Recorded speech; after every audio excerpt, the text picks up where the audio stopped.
খারাপ মহিলা রাস্তা দিয়ে হেঁটে যাচ্ছে মরুপ্রান্তরে। এমন সময় মহিলা দেখতে পেল ক্ষুধা এবং তৃষ্ণায় একটা কুকুর, মৃত্যুপথের যাত্রী, জমিনের মধ্যে হামাগুড়ি দিচ্ছে, ছটফট করছে। দৃশ্য দেখে মেয়েটার মায়া লেগেছে কুকুরের উপরে। মেয়েটা মনে মনে ভাবলো, যদি কুকুরটাকে একটু পানি পান করাতে পারতাম, একটু খাবার দিতে পারতাম, কুকুরটা প্রাণে বেঁচে যেত। কিন্তু খাবার পানি পাবো কোথায়? বহুত খোঁজাখুঁজি করে দেখতে পেল দূরে একটা কুয়া আছে। কুয়ার পানি বের করা এতটা সহজ ছিল না। গায়ের উড়নাটাকে রশি বানিয়ে, আরবের মেয়ে পায়ের চামড়ার মোজাটাকে বালতি বানিয়ে কষ্ট করে পানি বের করে তৃষ্ণার্ত মৃত্যুপথের যাত্রী কুকুরের মুখের মধ্যে পানিটা তুলে দিয়েছে। কুকুর প্রাণে বেঁচে গেল, লেজ লড়াতে শুরু করলো, কৃতজ্ঞতা আদায় করলো। এ দৃশ্য মহান রব্বুল আলামিন দেখেছেন। তাম দুনিয়ার কেউ যেখানে দেখতে পান না, সেখানে কে দেখতে পান? নবীজি সাল্লাল্লাহু আলাইহি সাল্লামের কাছে জিবরিল পাঠিয়ে দিয়ে আল্লাহ পাক জানিয়ে দিলেন, ও আমার হাবিব, এই মহিলাটি সারা জীবন খারাপ কাজ করেছে, কিন্তু আমার একটা অবলা প্রাণীর উপরে দয়া করার কারণে, তাকে পানি পান করিয়ে জীবনটা ফিরিয়ে দেওয়ার কারণে, মৃত্যু পথ থেকে বাঁচিয়ে দেওয়ার কারণে আমি আল্লাহ তাআলা মহিলার জিন্দেগির সমস্ত গুনাহ খাতা মাফ করে তাকে আমি জান্নাতি বানিয়ে দিয়েছি। পক্ষান্তরে তিরমিজি শরীফের আরেকটা হাদিসের মধ্যে এসেছে, এক নামাজি মহিলা ঘরের ভিতরে বিড়ালকে আটকে রেখেছিল। বিড়ালের অপরাধ ছিল, তার খাবারের মধ্যে মুখ দিয়েছিল। এই শাস্তি স্বরূপ বিড়ালকে বেঁধে রেখেছে, খাবার দেয়নি, পানিও দেয় নাই, বাহিরে ছেড়েও দেয় না, পোকামাকড় খেয়ে বসবাস করবে। তিল তিল করে কষ্ট দিয়ে বিড়ালটাকে হত্যা করেছে।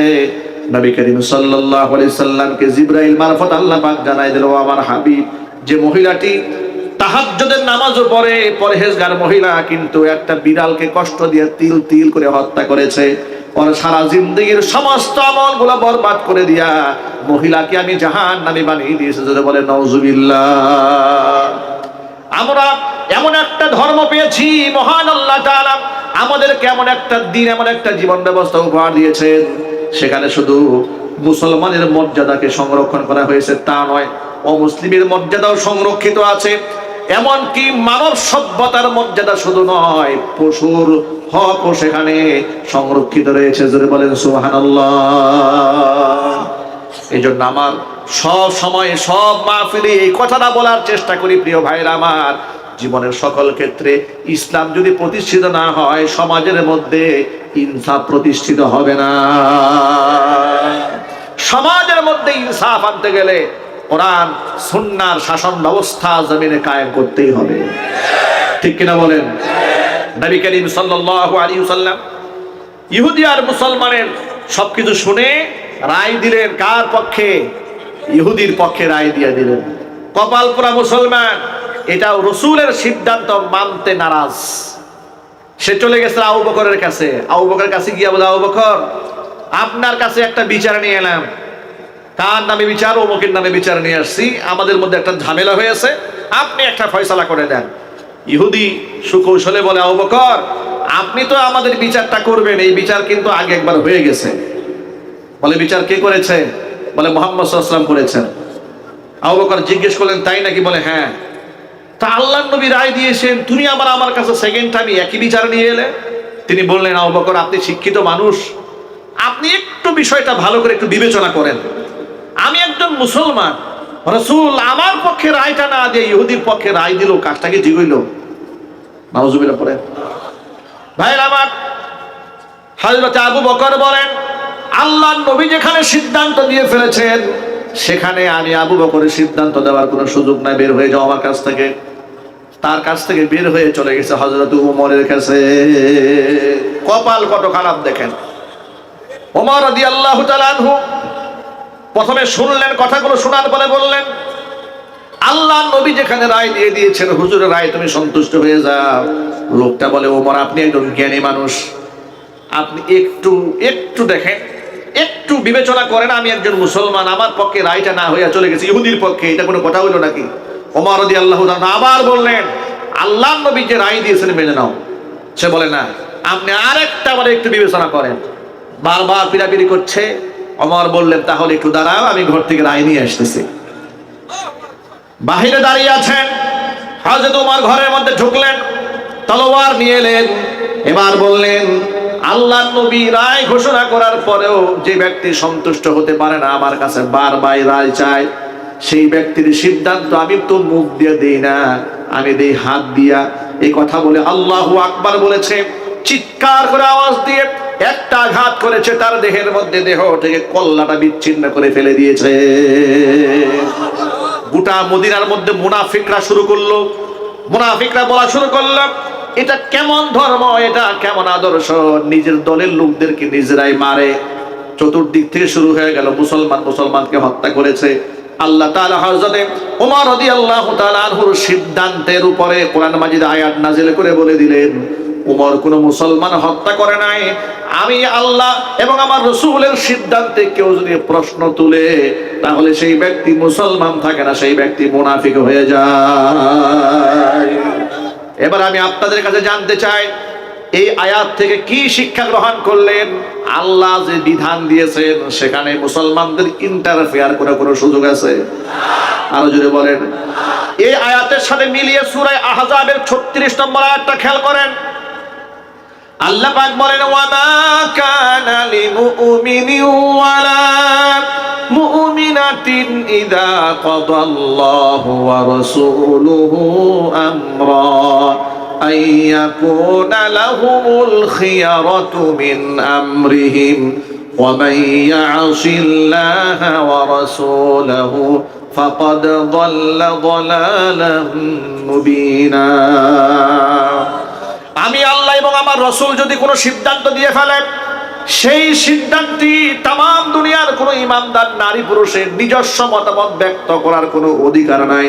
যদি কোন আল্লাহু আকবার। ভাইরা আমার, তাহলে নামাজের বিধান কে দিয়েছেন? জোরে বলেন। রোজার বিধান কে দিলেন? হজের বিধান কে দিয়েছেন? পর্দার বিধান কে দিয়েছেন? যদি আল্লাহ তাআলা পর্দার বিধান মা বোনদেরকে দিয়ে থাকেন, পুরুষদেরকে দিয়ে থাকেন, তাহলে সেই পর্দা পুশিতা নিয়ে যদি কেউ প্রশ্ন তোলে, তার ঈমান আছে? এই যে বর্তমান সমাজে বেগম রুকিয়াকে নিয়ে গোটা বাংলাদেশের বুদ্ধিজীবী মহলে আগুন লেগে গেছে। রাজশাহী বিশ্ববিদ্যালয়ে সেখানকার বিজ্ঞান বিভাগের একজন শিক্ষক মাহমুদুল হাসান, পদার্থ বিজ্ঞানের শিক্ষক, তিনি লিখেছেন বেগম রুকিয়া হচ্ছে নাস্তিক, সে হলো কাফের। এটা ফেসবুক স্ট্যাটাস লেখার কারণে বাংলাদেশের সিনিয়র রাজনীতিবিদ, এমনকি বাংলাদেশের তথাকথিত বাম এবং রামেরা, তথাকথিত নারীবাদীরা ক্ষিপ্ত হয়ে গেল। একজনে ফেসবুকে লিখেছে, আমি নামটা বলবো না, অনেক বড় একটাকে আপনারা চিনবেন। তিনি ফেসবুকে লিখেছেন যে তিনি কি আসলেই পদার্থ বিজ্ঞানের শিক্ষক নাকি নিজেই অপদার্থ। বেগম রুকিয়াকে তিনি কেন মুরতাদ বললেন, কেন কাফের বললেন? অথচ এই বেগম রুকিয়া নাকি নারী জাতির অগ্রগতির দূত। নাউজুবিল্লাহ পড়েন। আমি আপনাদেরকে তার রচনাবলী আমি বেশ কয়েকটা ঘাটাঘাটি করেছি। রচনাবলীর মধ্যে নারীদের পর্দার ব্যাপারে তার যে পরিমাণ ঘৃণা, যে পরিমাণ বিদ্বেষ, সে বলেছে ইসলাম নারীদেরকে যে পর্দা পুশিতার কথা বলে, আর যে পর্দার বিধানগুলো দেশের মহিলারা মেনে চলে, এই পর্দার মাধ্যমে নারীদেরকে গৃহবন্দী করা হয়েছে। নাউজুবিল্লাহ, জোরে পড়ুন। এখানে শেষ নয়, মহিলা আরো বলেছে যে কোন এক ঘরে নাকি বুরকা পরা কোনো মহিলা ঢুকেছে রাতের বেলায়, বাচ্চারা নাকি ভূত বলে ভয় পেয়েছে। মানে বুরকা পরা মহিলাদেরকে ভূতের সাথে তুলনা করেছে। গেল 2 নাম্বার। 3 নাম্বার, সে বলেছে যে কোন এক রেল স্টেশনের টিটি মাস্টার তিনি আসলেন, আসার পরে হাজী সাহেবকে ডেকে বলে, হাজী সাহেব, লোক চলাচল করবে, আপনার বস্তাগুলো একটু সরান। হাজী সাহেব নাকি বলেছে, এগুলো তো বস্তা না, এগুলো আমাদের ঘরের মহিলারা। এরপরে টিটি মাস্টার বলতে, মহিলা মানে আপাদ মস্তক বুরকায় ঢাকা, হাত মোজা পা মোজা পরা। তখন নাকি টিটি মাস্টার এদেরকে লাথি মেরে দেখেছে এরা আসলে মানুষ না বস্তা। আপনি একটু চিন্তা করেন, ইসলামে নারীদের পর্দার বিধানের উপরে কেমন ঘৃণা থাকলে এমন কাল্পনিক গল্প, মিথ্যা গল্প, গাঁজাখুরি গল্প জাতিকে শিখিয়ে দিয়েছে, সে নাকি হয়ে গেছে নারী জাতির অগ্রগতির দূত। নাউজুবিল্লাহ পড়েন। আমি আমার সকল ভাইদেরকে বলিষ্ঠ কণ্ঠে বলতে চাই, নারী জাতির অগ্রগতির দূত হচ্ছে আমাদের মা উম্মুল মুমিনিন মা আয়েশা সিদ্দিকা রাদিয়াল্লাহু তাআলা আনহা। ঠিক না ঠিক জোরে বলেন। মুহাদ্দিসা ছিলেন 2210টা হাদিস একাই বর্ণনা করেছেন। সাহাবায়ে کرام জটিল কোন মাসআলায় আটকায়া গেলে মা আয়েশা রাদিয়াল্লাহু তাআলা আনহার কাছ থেকে সমাধান চেয়ে নিতেন।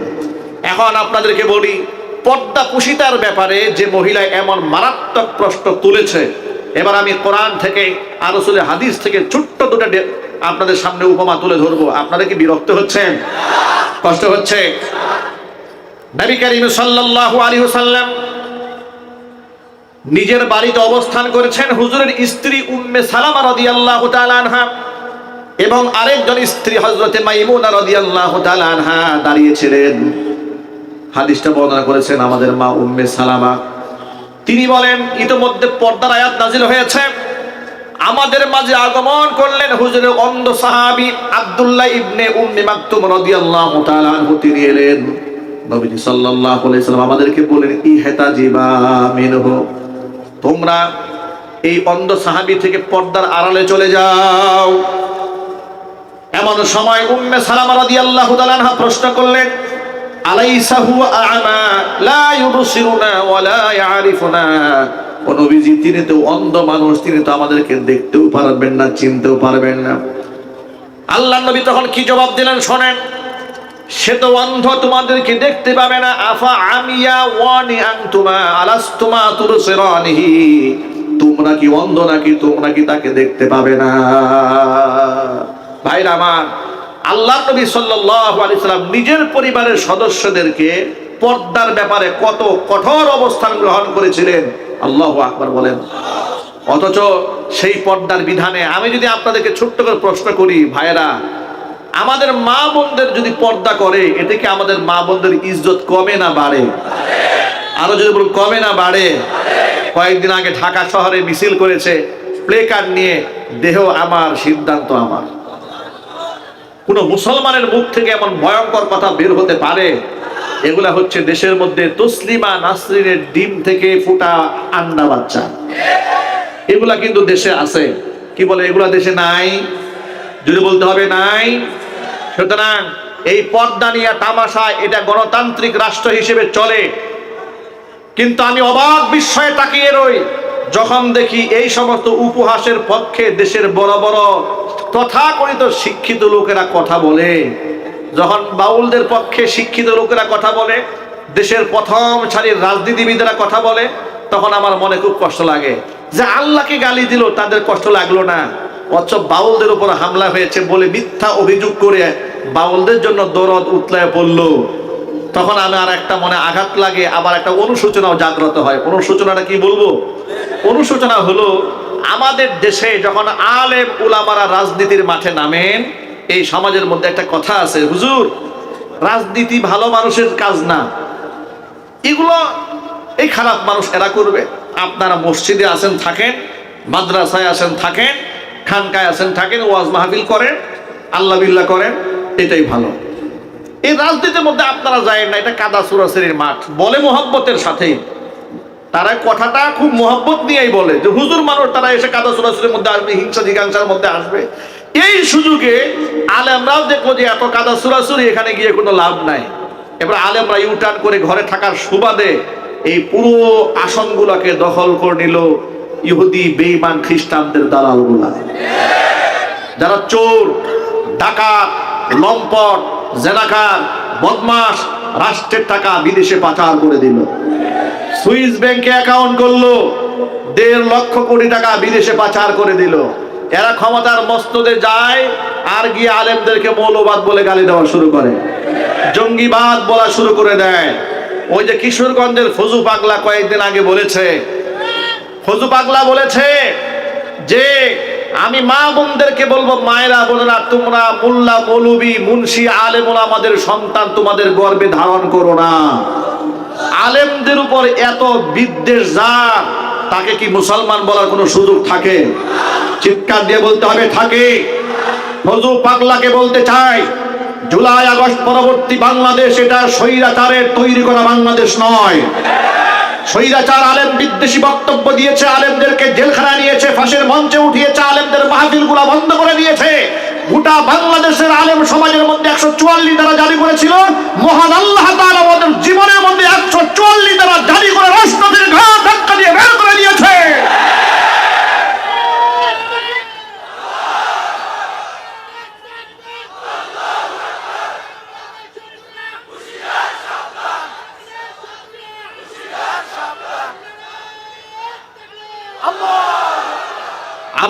আমাদের বর্তমান বার্তা বড় স্পষ্ট। আমরা এই ময়দানে আর নাস্তিক, বেঈমান, খোদাদ্রোহীদেরকে আমরা ছেড়ে দেব না। ঠিক না ঠিক? সিদ্ধান্ত চূড়ান্ত। আলেম ওলামা তাওহীদি মুসলমান যেখানে থাকবে এবং আলেমদের নেতৃত্বে নতুন একটা বাংলাদেশ গড়তে হবে। আমরা একটা সুপার নিয়ে ঝাঁপিয়ে পড়তে চাই। আগামীর বাংলাদেশ কোরআনের বাংলাদেশ, আগামীর বাংলাদেশ ইসলামের বাংলাদেশ, আগামীর সংসদ কোরআনের সংসদ কায়েম হবে ইনশাআল্লাহ।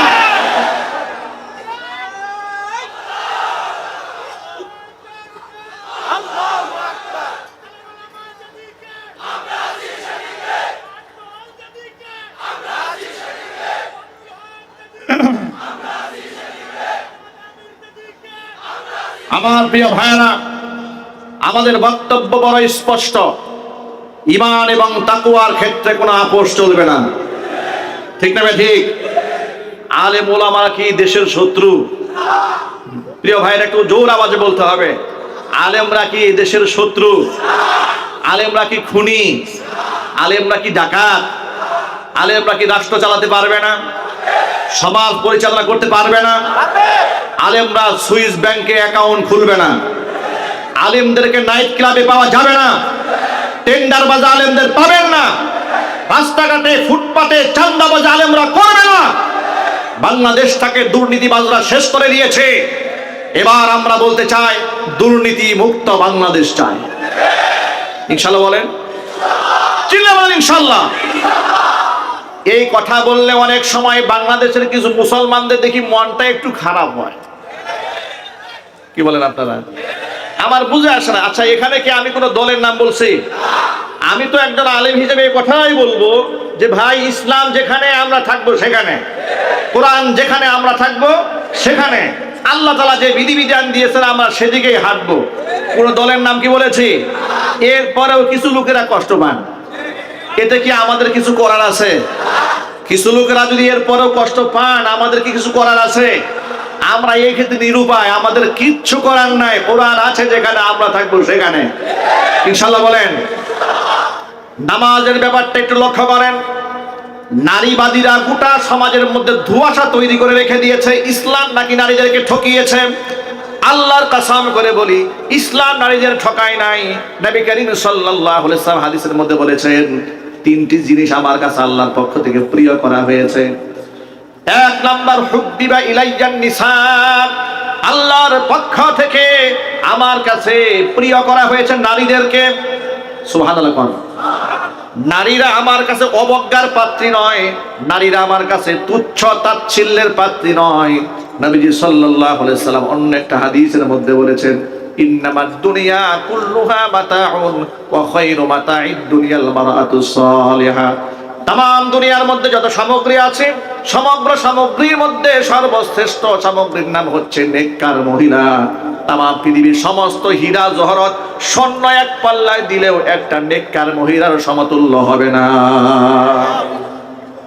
আমি এখানে জুমলাই মোতারেজা হিসেবে প্রাসঙ্গিক আমি এখানে ছোট্ট একটা কথা বলতে চাই। যেহেতু অনেক যুবকের এখানে আছেন, ইদানিং আমরা দেখতে পাচ্ছি অনলাইন সোশ্যাল মিডিয়াতে অনেক যুবক নিজের স্ত্রীর সাথে ভিডিও করে এগুলো ফেসবুকে আপলোড করে, টিকটক রিলস বানায়। আমার নাম দিয়েছে কাপল ব্লগার। আল্লাহর কসম, এগুলো কাপল ব্লগার না, এগুলো হচ্ছে কাপল জেনাকার। ঠিক না? এই জন্য বলেন, আমাদের যুব সমাজের ঈমান, আমল, চরিত্রগুলোকে জাহান্নাম বানাই দিচ্ছে। নিজের স্ত্রীর সৌন্দর্যতা মানুষকে দেখিয়ে যারা পয়সা ইনকাম করে, আমি কথা বলতে বাধ্য হচ্ছে, আবার বলছি, স্পষ্ট ভাষায় বলছি, নিজের বউয়ের সৌন্দর্যটা হাজার পর পুরুষের সামনে প্রদর্শন করে যারা পয়সা ইনকাম করে, বেশ্যার ইনকামের সাথে ইনকামে কোনো পার্থক্য নাই। আপনি আপনার স্ত্রীর সৌন্দর্য বিক্রি করে পয়সা ইনকাম করেন, আপনার কাছে পয়সা এত মূল্যবান হয়ে গেল, অথচ আপনি জানেন না তাম পৃথিবীর সমস্ত সম্পদ এক পাল্লায় দিলেও একটা সতী সাধ্বী নারীর সমতুল্য হবে না। আল্লাহু আকবার বলেন। ভাইরা আমার, এই জন্য সকলকে সাবধান করে দেই, খবরদার এই কাজে কেউ হাত বাড়াবেন না। এই যে গার্মেন্টসে আপনারা চাকরি করেন, সততার সাথে কাজ করেন, 10,000 টাকা বেতন পান কাজ করেন, 15,000 টাকা বেতন পান কাজ করেন, ফাঁকি দিবেন না। নামাজের সময় নামাজ পড়েন, কাজের সময় কাজ করেন।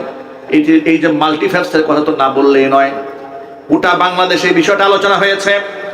এক সময় আপনারা দেখেছেন নামাজ কর্তৃপক্ষ সাইনবোর্ড লাগিয়ে নোটিশ করে বলেছিলেন যে এখানে যারা কর্মচারী কর্মকর্তা বৃন্দ আছেন আপনারা বাধ্যতামূলক নামাজ পড়বেন।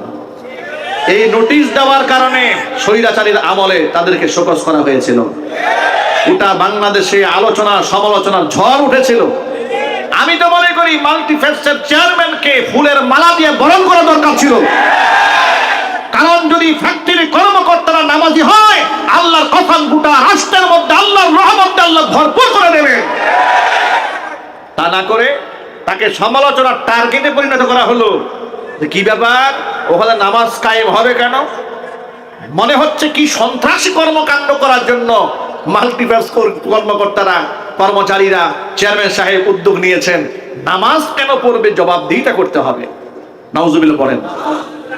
বাংলাদেশে এমন বহু ফ্যাক্টরি আছে, চাকরি করতে হলে মুখে দাড়ি রাখা যায় না, ঠিক না? বেরিয়ে বলেন, নামাজ পড়তে যায় না। আমাদের কাছে মুসল্লিরা গিয়ে অভিযোগ করে, হুজুর বড় দুঃখ লাগে, চাকরি করি, নামাজের সময় যায় না, নামাজ পড়তে গেলে গালিগালাজ করে। সেই জায়গায় তারা নামাজের আয়োজন করেন। প্রত্যেক বছর আল্লাহর কোরআনের মঞ্চ সাজিয়ে আপনাদেরকে বরেণ্য আলেমদেরকে দাওয়াত দিয়ে কোরআনের কথা শোনান। আমি আল্লাহর কাছে হৃদয়ের গভীর থেকে আল্লাহর কসম করে বলি, তাকে শোনাবার জন্য নয়। যখন তার সাথে আমার সম্পর্ক ছিল না, তখন আমি মাহফিলে মাহফিলে তাদের জন্য দোয়া করেছি। আল্লাহর ভালোবাসায় আমাদের মহব্বত হয় আল্লাহর জন্য। কথা ঠিক না? এই জন্য বলেন। আমি বলবো মাল্টিফ্যাক্স গোটা বাংলাদেশের জন্য একটা আইডল, একটা মডেল, একটা আইকনিক প্রতিষ্ঠান, যেখানে হাজার হাজার শ্রমিকদেরকে নামাজের ব্যবস্থা করা হয়েছে, অসংখ্য মেয়েদের পর্দার ব্যবস্থা করা হয়েছে, হিজাবের ব্যবস্থা করা হয়েছে, জায়নামাজের ব্যবস্থা করা হয়েছে। প্রত্যেক বছর বিশাল কোরআনের মঞ্চ সাজিয়ে আল্লাহর কোরআন প্রেমিক বাসুদ মানুষদের হৃদয়ের তামান্না কোরআন মিটিয়ে অন্তরে কোরআনের নূর পয়দা করে দেওয়ার প্রচেষ্টা যারা চালাচ্ছেন, মহান আল্লাহ তাআলা যেন আজমতের সাথে একেবারে কিয়ামত পর্যন্ত এই কর্তৃপক্ষকে ওয়ারিশ সূত্রে ধারাবাহিকতা বজায় রাখার তৌফিক দান করেন। জোরে কোন আমিন। এই প্রতিষ্ঠান ছিল, আছে, থাকবে। এই মাহফিলও ছিল, আছে, থাকবে ইনশাআল্লাহ। কোন ষড়যন্ত্র করে এই মাহফিল বন্ধ করা যাবে না। এই মাহফিল বন্ধ করা যাবে, একটু জোরে বলতে হবে, যাবে। যদি কোনো চক্রান্ত করা হয় মাহফিলের ব্যাপারে, বন্ধ করার কোনো ষড়যন্ত্র করা হয়, সেই ষড়যন্ত্রকে রুখে দেওয়ার জন্য সকল মুজাহিদ মুসলমানকে ঐক্যবদ্ধ থাকতে হবে। রাজি আছেন কারা? আমি দুহাত দেখতে চাচ্ছি।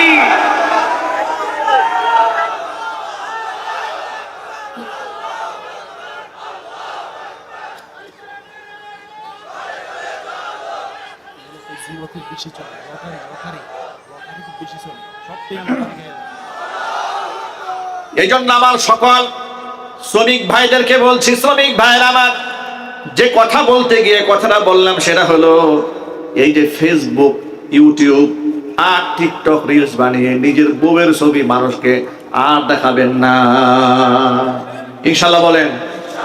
নতুন বিবাহ করে কপাল কত খারাপ দেখেন, বিবাহ করে বউয়ের ছবি ফেসবুকে দিয়ে বলে, প্রিয় বন্ধুগণ আপনাদের নতুন ভাবি, খাস দিলে দোয়া করে দিবেন। কি নাই?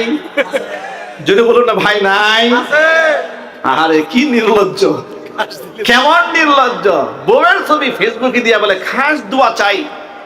আবার কেউ বলে এই 2 বছর হলো, আজকে আমাদের 2 বছরের পূর্ণ হলো বিবাহ বার্ষিকী, দুইজনের ছবি একসাথে দিয়া এরপরে ছাড়ে। আর পাবলিক লেখে কিউট ভাবি, সুইট, বিউটিফুল, আরো অ্যাডভান্স, হট ভাবি, সুপার হট, একেবারে কেক হয়ে যাবে হটের খেলায়। লেখা শুরু করছে। আর এগুলো দেখে দেখে খুব খুশি হয়। আহা আহা, আপনার স্ত্রীর প্রতি কত মানুষ কত বাজে নজর দিয়েছে, একটাবার কল্পনা করেছেন? আপনি না মুসলমান, আপনার তো একটা ব্যক্তিত্ব থাকা উচিত, আপনার তো একটা শাখসিয়ত থাকা উচিত, আপনার তো একটা আভিজাত্য থাকা উচিত। আপনি মুসলমানের সন্তান, আপনি এত বেহায়া, এত নির্লজ্জ যে আপনার স্ত্রীর দিকে মানুষ যৌন সুখে তাকায় আর আপনি এটা উপভোগ করেন। আমি সকল ভাইদেরকে বলছি, এই কাজটা আজকের পর থেকে আমরা কেউ করব না। বলেন ইনশাআল্লাহ এই কাজটা কেউ করবেন? একটা হাদিস শোনায়, হুজুর বলেছেন, সালাসাতুন ক্বাদ হারামাল্লাহু আলাইহিমুল জান্নাহ, তিন শ্রেণীর মানুষের জন্য আল্লাহ তাআলা তার জান্নাতকে হারাম করেছেন। এক নাম্বার হচ্ছে মুদমিনুল খামর, যারা মদ পান করে তাদের জন্য আল্লাহর জান্নাত হারাম। মাদকের সাথে আমাদের ভাইদের কোনো সম্পর্ক থাকতে পারে না, ইনশাআল্লাহ বলেন। দুই নাম্বার ওয়াল আক, পিতা মাতার অবাধ্য সন্তান যারা, তাদের জন্য আল্লাহর জান্নাত হারাম। তিন নাম্বার ওয়াদাইয়ুসুল্লাযী ইউকিরু ফি আহলিহিল খাবাস, ওই দায়ুস পুরুষ যেই ব্যক্তি তার অধীনস্থ নারীদেরকে বেপরদায় চালায়, তার জন্য আল্লাহর জান্নাত হালাল না হারাম। তাহলে আজকের পর থেকে আমাদের অধীনস্থ মেয়েদেরকে, মাদেরকে, বোনদেরকে, স্ত্রীদেরকে কখনো আমরা বেপরদায় চলতে দেব না, বলেন ইনশাআল্লাহ। আর মা বোনদেরকে এই কথাটা বোঝা উচিত, আপনি কেন বেপরদায় চলবেন? আপনি আপনার স্বামীর কাছে রানী হয়ে থাকুন, আল্লাহ তাআলা আপনার সংসারে সুখ দেবে, সমৃদ্ধি দেবে, রহমত দিবে, ভালোবাসা দিয়ে আল্লাহ ভরপুর করে দেবে। আজকে ঘরে ঘরে মারামারি, ঝগড়াঝাটি আছে না নাই? ডিভোর্স বেড়েছে, তালাক বেড়েছে, পরকীয়া তো একবারে ঘরে ঘরে পৌঁছে গেছে। নাউযুবিল্লাহি মিন যালিক। আল্লাহ তাআলা আমার যুবক ভাইদেরকে, আমার মা বোনদেরকে, সকলকে আগামীর ভবিষ্যৎকে জঘন্য পাপাচার থেকে হেফাজত করুন, জোরে কোন আমিন। ভাইরা আমার, মূল কথায় ফিরে আসি। যে বড় কথা বলতে চেয়েছিলাম সেটা হলো, আজকে বর্তমান সমাজের ভিতরে অসংখ্য যুবকেরা নিজের মা বোনদের সম্মান দেয় না, ইজ্জত দেয় না। তারা রাস্তাঘাটের ফুটপাতের সবচেয়ে কম দামি প্রোডাক্টের চাইতেও নিজের স্ত্রীকে আরো নিম্নমানের মনে করে। ঠিক না ঠিক? এটা করা যাবে না। আমি আমার সকল যুবক ভাইদেরকে বলি, আজকের পর থেকে বেপরদায় নিজের স্ত্রী সন্তানকে চালাবো না, বলেন ইনশাআল্লাহ। এক ওয়াক্ত নামাজও কাজা হবে না ইনশাআল্লাহ। নবী করিম সাল্লাল্লাহু আলাইহি ওয়াসাল্লাম হাদিসটা বলতেছিলেন, হুজুর বলেছেন, তিনটি জিনিস আমার কাছে প্রিয় করা হয়েছে। এক নাম্বার হলো হুব্বিবা ইলাইয়ান নিসা, নারীদেরকে প্রিয় করা হয়েছে। দুই নাম্বার ওয়াত্তিব, সুগন্ধি ব্যবহার করা, আল্লাহর পক্ষ থেকে আমার কাছে প্রিয় করা হয়েছে। তিন নাম্বার ওয়াজুইলাত কুররাতু আইনি ফিস সালাহ, নামাজের মধ্যে আল্লাহ তাআলা আমার চোখের শীতলতা দান করেছেন। দুঃখ নিয়ে বলতে হয় যে নামাজ মুসলমানদের আইডেন্টিটি বহন করে, জাতিসত্তা বহন করে, পরিচয় বহন করে। সমাজের অধিকাংশ মুসলমান সেই নামাজের ব্যাপারে সবচাইতে গাফেল এবং উদাসীন। ঠিক কিনা বলেন? নামাজ পড়বো কয় ওয়াক্ত ভাই? বলেন ইনশাআল্লাহ। নামাজটা আমার পরিচয়। হুজুর বলেছেন, জুইলাত কুররাতু আইনি ফিস সালাহ, নামাজের মাধ্যমে আল্লাহ তাআলা আমার চোখের শীতলতা দান করেছেন। হুজুরে বলেন সুবহানাল্লাহ। কোরআন মাজিদ আল্লাহ পাক বলেছেন, ইয়া আইয়ুহাল্লাযীনা আমানুস্তাঈনু বিস-সাবরি ওয়াস-সালাহ ইন্নাল্লাহা মা'আস সাবিরিন। ও ঈমানদারগণ, নামাজের মাধ্যমে এবং ধৈর্যের মাধ্যমে আমার কাছে সাহায্য প্রার্থনা করো, নিশ্চয় আমি আল্লাহ তাআলা ধৈর্যশীলদের সাথে আছি। আল্লাহর হাবিব সাল্লাল্লাহু আলাইহি ওয়াসাল্লাম অন্য একটা হাদিসের মধ্যে বলেছেন, as-salatu ইমাদুদ্দিন, নামাজ হচ্ছে দ্বীনের খুঁটি। মান আকামাহা আকামাদ্দিন, যেই ব্যক্তি নামাজ কায়েম করলো সেই ব্যক্তি দ্বীন কায়েম করলো। ওয়া মান হাদামাহা হাদামাদ্দিন, যেই ব্যক্তি নামাজকে ধ্বংস করে দিল সেই। আমাদের বাংলাদেশের বর্তমান অবস্থা এরকম, জানাজা পড়ার আগে দিয়া নেতা কর্মীদের ভাষণ আছে না না? একটু জোরে বলেন। আচ্ছা, সবার কাছ থেকে মানুষ উপদেশ শুনতে চায়, জোরে বলেন। লাশকে সামনে নিয়ে টাকনুর নিচে প্যান্ট পরে বক্তব্য দেওয়া শুরু করছে যে, প্রিয় ভাইয়ের আমার, বোনের আমার, এখানেও রাজনীতি, সব জায়গায় রাজনীতি, ওয়াজ মাহফিলের রাজনীতি, গানের মঞ্চে গিয়ে রাজনীতি, জানাজার সামনে গিয়েও রাজনীতি, কবরের সামনে গিয়েও রাজনীতি। আছে না নাই? নবী করিম সাল্লাল্লাহু আলাইহি ওয়াসাল্লাম বলেছেন, খবরদার জানাজা সামনে বিলম্ব করবে না, পড়ে ফেলো। 2 নাম্বার। 3 নাম্বার, ওয়াল আইয়িমু ইদা ওয়াজাদতালাহা কুফুয়ান। এই পয়েন্টটা যুবক ভাইরা একটু কান খাড়া করে শুনেন, বিশেষ করে গার্জিয়ানরা শুনেন। আল্লাহ পাক বললেন, আল্লাহ রাসূল বললেন, ওয়াল আইয়িমু ইদা ওয়াজাদতালাহা কুফুয়ান। বিবাহের উপযুক্ত ছেলে মেয়ের জন্য যদি উপযুক্ত পাত্র পাত্রী পেয়ে যাও তাহলে বিলম্ব করা যাবে না, তড়িঘড়ি করে বিবাহ দিয়ে দাও। বিবাহটা সহজ করো, লম্বা লম্বা মোহর ধরে বিবাহকে কঠিন বানিয়ে দিও না। নবী করিম সাল্লাল্লাহু আলাইহি ওয়াসাল্লাম বলেছেন, আইসারুহা মাউনাতান, সবচেয়ে উত্তম বিবাহ হচ্ছে সেই বিবাহ যেটা একেবারে অল্প খরচে সারা যায়। জোরে বলতে হবে আল্লাহু আকবার। এবার বাস্তব জীবন থেকে আপনাদেরকে একটা গল্প শোনাই। আমার বুট বাজারে এক মুসল্লি আমাকে একদিন এসে বলে, হুজুর আমাকে একটা তাবিজ দেন, আমি আপনার প্রচন্ড ভক্ত, খুব মুসিবতে আছি, আমাকে একটা তাবিজ দেন, আমি বিপদ থেকে উদ্ধার হই। আমি বললাম কিসের তাবিজ? তিনি বললেন আমার ছেলের জন্য। ছেলে কি হয়েছে? যে আমার ছেলের বয়স 21 বছর, উনি এখন উত্তরাতে একটা প্রাইভেট ইউনিভার্সিটিতে পড়াশোনা করে, কিন্তু ছেলে এমন বেয়ারা হয়েছে, এমন সীমা লঙ্ঘন করে, রাত 2টা বাজে বাড়ি আসে না, 3টা বাজে বাড়ি আসে না, এমনকি মাঝে মাঝে সারা রাতেও বাড়ি আসে না।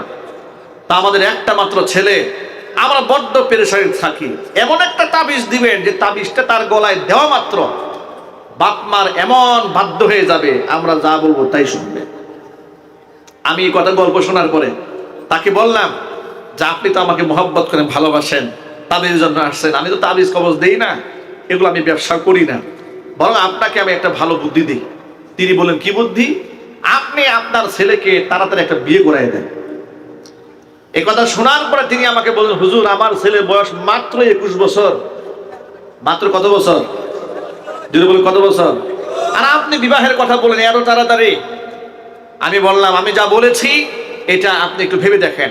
তিনি বাড়ি গেলেন, স্ত্রীর সাথে পরামর্শ করলেন। বউ নাকি বলেছে ছেলের মা, তো হুজুর তো খারাপ কিছু বলে নাই, ভালো কথা বলেছে, তো এক কাজ করো, হুজুরকেই বলো আমার ছেলের জন্য একটা পাত্রী সিলেক্ট করতে। হুজুর তো গোটা দেশ ঘুরে, হুজুর একটা পাত্রী ঠিক করে দিক। আমাকে ফোনে বলেন, হুজুর তাহলে আমার ছেলের জন্য একটা পাত্রী দেন। আমি বললাম, ভাই আমি মাহফিলে ব্যস্ত মানুষ, আপনারা খোঁজ নেন, আমি দোয়া করে দেব। 1 সপ্তাহের ব্যবধানে ইমার্জেন্সি পাত্রী কোথায় একটা পেয়ে গেছে। ফোন দিয়ে বলে, হুজুর কাম হয়ে গেছে, আপনার দাওয়াত, আপনি বিবাহ করাবেন। আমি বললাম, ভাই বিবাহ করাতে পারবো না, মাহফিল আছে। এরপরে আমি আল্লাহকে দোয়া করে দেব, আল্লাহ যেন বারাকা দান করে। বিবাহ হয়ে গেল। আমি নিজের পক্ষ থেকে শতপ্রণোদিত হয়ে ফোন দিয়েছি খোঁজ খবর নেওয়ার জন্য। ফোন দিয়ে ভাই ছেলের খবর কি? উনি আমাকে বলেন, হুজুর ছেলে তো 3 দিন হয়েছে ঘরের দরজাই খুলে না। আল্লাহু আকবার বলে। আমি বললাম, তাবিজটা কেমন হলো? কেমন হলো তাবিজ? আপনি তো বলেছিলেন এমন তাবিজ দেন ছেলে যেন বাপ্পার কথা ছাড়া বাইরে না যায়, রাতের বেলায় বাড়ি ফিরে না, 3 দিন পরে আপনার ঘরে আসতে চায় না। সেই লোকে এখন 3 দিন দরজা খুলে না। কি তাবিজটা ঝুলাই দেওয়া হয়েছে? এরকম তাবিজের কিছু দরকার আমার যুবক ভাইদের জন্য। ঠিক না বেটা? জুড়ে বলেন। এই তাবিজের নাম হচ্ছে বিবাহ। এই তাবিজের নাম কি? বিবাহ। হালাল, আল্লাহ পাক এর মধ্যে বারাকা দিয়েছেন। কিন্তু যুবক ভাইরা, এই গার্জিয়ানরা এমন কথা বলে, বিবাহের কথা মুখে নিও না, এখন তোমার ক্যারিয়ার গড়ার সময়, তুমি আগে নিজের পায়ে ভালো করে দাঁড়িয়ে নাও, এরপরে বিবাহ করবা। নিজের পায়ে দাঁড়াতে দাঁড়াতে আর ক্যারিয়ার গড়তে গড়তে ক্যারেক্টারের 12টা বেজে গেছে। ঠিক কিনা জোরে বলেন। আমি কুষ্টিয়াতে বহু বছর আগে এক জায়গায় আত্মীয় বাড়ি বেড়াতে গিয়েছিলাম। সেখানে পাশে এক ভদ্র মহিলা, সম্ভব 1992 সালে উনি মাস্টার্স কমপ্লিট করেছেন। ভাইরা সব আমেরিকায় সেটেল, বোনকে বিবাহ দেয় না। তারা বলে আমার বোনের সমতুল্য কোনো পাত্রই পাচ্ছে না খুঁজে। সর্বশেষ তিনি এখন বুড়ি হয়ে গেছেন, এখন বিবাহের রাস্তাঘাট সব বন্ধ হয়ে গেছে। এইভাবে যে কত মা বোনেরা সময় হারিয়ে আফসোস করছেন, স্বামী খুঁজে পাচ্ছেন না। কত যুবক বিবাহ করতে করতে 40 ঊর্ধ্ব বয়স হয়ে গেছে, এরপরেও বিবাহের কোনো খোঁজ খবর নাই। কিন্তু দুঃখজনক বাস্তবতা, এই দেশে অনেক অনেক কুফরি আইন আছে। কুফরি আইনের মধ্যে এটা একটা বড় কুফরি আইন, যে 18 বছর আগে মেয়েকে বিবাহ দেওয়া যাবে না, 21 বছর আগে ছেলে বিবাহ করতে পারবে না। আমরা সরকারের কাছে আবেদন জানাই, এই আইন পরিবর্তন করতে হবে। ঠিক না ঠিক জোরে বলেন। বাল্য প্রেমের ধোঁয়া তুলে আপনার বিবাহ নিষিদ্ধ করেন, কিন্তু বাল্য বিয়ের কথা শুনলে মাথা নষ্ট হয়, কিন্তু বাল্য প্রেম নিয়ে কারো মাথা ব্যথা নাই কেন? কথা বলে না কেন? বাল্য বিবাহ নিয়ে আপনাদের এত মাথা ব্যথা, কিন্তু বাল্য প্রেম নিয়ে মাথা ব্যথা নাই কেন? আজকে বাল্য প্রেম নিয়ে মাথা ব্যথা না থাকার কারণে ক্লাস 6 এর মেয়েরা বয়ফ্রেন্ড নিয়ে পালিয়ে যাচ্ছে। ঠিক না ঠিক জোরে বলেন। এই সব কিছু পরিবর্তন হওয়া দরকার। রাষ্ট্রের আমূল পরিবর্তন সাধন না হলে শুধু ওয়াজ নসিহত দিয়ে দেশ ঠান্ডা করা যাবে না। আমূল পরিবর্তনের জন্য মধ্যে মুজাহিদ তরুণ সমাজকে এগিয়ে আসতে হবে, জিহাদের ভূমিকায় উত্তীর্ণ হতে হবে, দ্বীনের পথে ঝাঁপিয়ে পড়তে হবে। আল্লাহর কোরআন, আল্লাহর নবীর সুন্নাহ, আল্লাহর আইন জমিনে প্রতিষ্ঠিত করার জন্য সর্বাত্মক প্রচেষ্টা চালিয়ে যেতে হবে। জান মাল সময় উৎসর্গ করে দিতে হবে আল্লাহর দ্বীনের জন্য। পারবো না যুবকরা? ইনশাআল্লাহ। যুবকরা পারবো তো ইনশাআল্লাহ। ঈমানের পথে অবিচল থেকে আমার মরণ যেন হয়। জোরে কোন আমিন। ঈমানের পথে অবিচল থেকে আমার মরণ যেন হয়। তোমারই কাছে মিনতি আমার,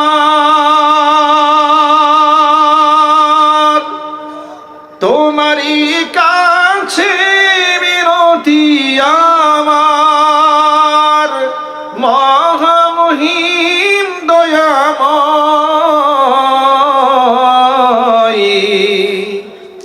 ঈমানের পথে অবিচল থেকে আমার মরণ যেন হয়।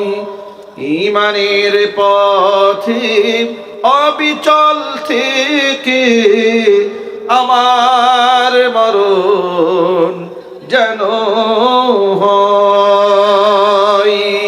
সকলেই বলেন আমিন। ভাইরা আমার, আল্লাহ তাআলা যে বিধানগুলো দিয়েছেন সকল বিধানের উপর ঈমান আনতে হবে। কোরআন বলেছে আফাতুমিনুনা বিবাদিল কিতাবি ওয়া তাকফুরুনা বিবাদ, কিছু অংশের উপর ঈমান আনবে, কিছু অংশ করবে অস্বীকার। ফামা জাযাউ মান ইয়াফআলু যালিকা মিনকুম ইল্লা খিজিয়ুন ফিল হায়াতিদ দুনিয়া ওয়া ইয়াওমাল কিয়ামাতি ইউরাদ্দুনা ইলা শাদ্দিল আযাব ওয়ামা আল্লাহু বিগাফিলিন আম্মা তা'মালুন। কিতাবের কিছু অংশ মানবে আর কিছু অংশ করবে অস্বীকার। এই আমল যদি তোমাদের হয় দুনিয়াতে লাঞ্ছনা গঞ্জনা ভোগ করতে হবে, পরকালে কঠিন শাস্তির সম্মুখীন হতে হবে। সুতরাং কিছু মানবো আর কিছু মানবো না, সেটা যেন না হয়। আল্লাহ পাকের সব বিধান মানার তৌফিক দান করুন আমিন। পুরোটা যদি মানেন ইজ্জত বাড়ায় দেবেন কে? যদি বলুন কে দেবেন? এই যে দেখেন আফগানিস্তানের দিকে তাকায় দেখুন, ওরা কিন্তু আমেরিকার চোখে চোখ রেখে কথা বলে। ঠিক না ঠিক? ভারতের চোখে চোখ রেখে কথা বলে। আল্লাহ ইজ্জত কমিয়ে দিয়েছে? ইজ্জত আল্লাহ পাক বাড়িয়ে দিয়েছেন। কারণ কোরআন মাজিদ আল্লাহ পাকের ওয়াদা আছে, ওয়ালাউ আন্না আহলাল কুরা আমানু ওয়াত্তাকাউ লাফাতাহনা আলাইহিম বারাকাতিন মিনাস সামাই ওয়াল আরদি। আল্লাহ পাক বলেন জনপদের লোকেরা যদি ঈমান আনে এবং তাকওয়া অবলম্বন করে, অবশ্যই আসমান জমিনের সমস্ত রহমতের দুয়ার তাদের জন্য আমি আল্লাহ উন্মুক্ত করে দেব। সুতরাং ঈমানকে মজবুত করেন। ওমর ফারুক রাদিয়াল্লাহু তাআলা আনহু বলেছেন, কুন্না আদাল্লাল কওমি, গোটা দুনিয়ার মধ্যে আমরা ছিলাম নিকৃষ্ট জাতি, ফাআযানা বিল ইসলাম, ইসলাম দিয়ে আল্লাহ তাআলা আমাদের সম্মানিত করেছেন। তাম পৃথিবী সব ছাড়তে পারে কিন্তু ইসলাম ছাড়তে পারবো না। সুতরাং সুন্নাহ হলো আমাদের আদর্শ, রাসূলের সুন্নাহ পদ্ধতি হচ্ছে আমার জীবনের দিক নির্দেশনা। আমরা কি নববী আদর্শে আদর্শিত হতে পারবো না ভাই? ইনশাআল্লাহ। যে সমস্ত যুবক ভাইদের মুখে এখনো দাড়ি আসে নাই, আজকের পর থেকে দাড়ি চলে আসবে ইনশাআল্লাহ। কোন কোন যুবকের মুখে আজকে থেকে দাড়ি আসবে ভাই? হাত দেখি তো ইনশাআল্লাহ। একটু খুশি মনে হাত তোলেন না ভাই। দাঁড়িয়ে আসবে তো ইনশাআল্লাহ। আর নামাজ আজকে থেকে বাদ যাবে না এক ওয়াক্ত ইনশাআল্লাহ। যদি বলেন ইনশাআল্লাহ। আল্লাহ পাক যেন আজকের এই মাহফিলকে কবুল করেন, মাল্টিফেপসকে আল্লাহ তাআলা কবুল করেন, কর্মচারী কর্মকর্তা